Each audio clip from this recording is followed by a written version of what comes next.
In this tutorial, we will show you examples of how to create, edit, and delete various data sources.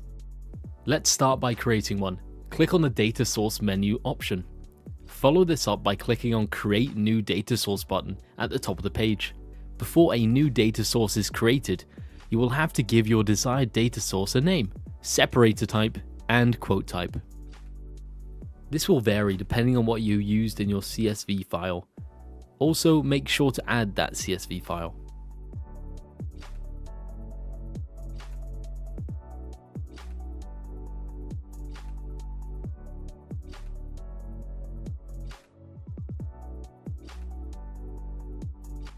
Selecting Content Editable and Content Deletable will allow Drvless to make changes to your CSV file.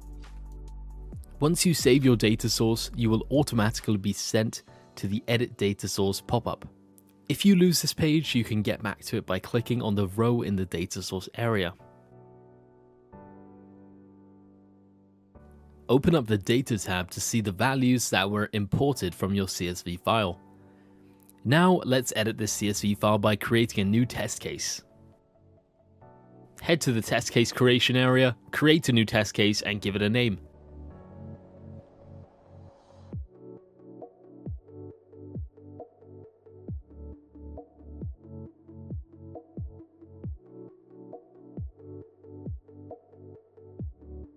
The first building block you will open is the following. This one will basically navigate our pointer to the final row. We will add an if do to make sure the final row is valid.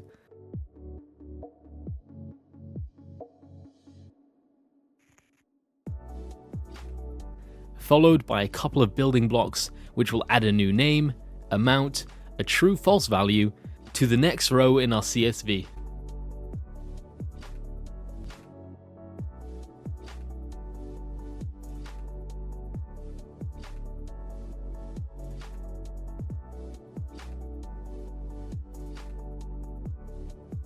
Now you can run the test case.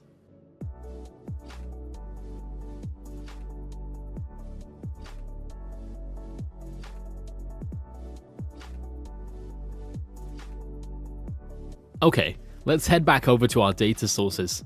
Click on our data sources and have a look. The new row has been added with the values we provided. But you might be wondering, okay, great, but how can I delete values? Well, let's open back up our test case.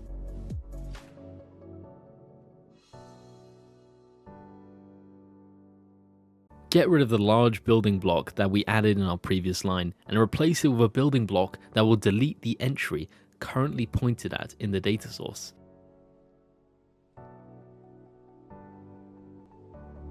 Run the test case and let's see what happens.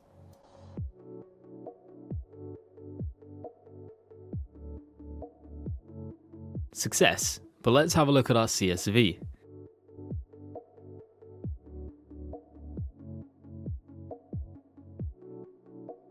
As you can see, we have successfully removed the final row.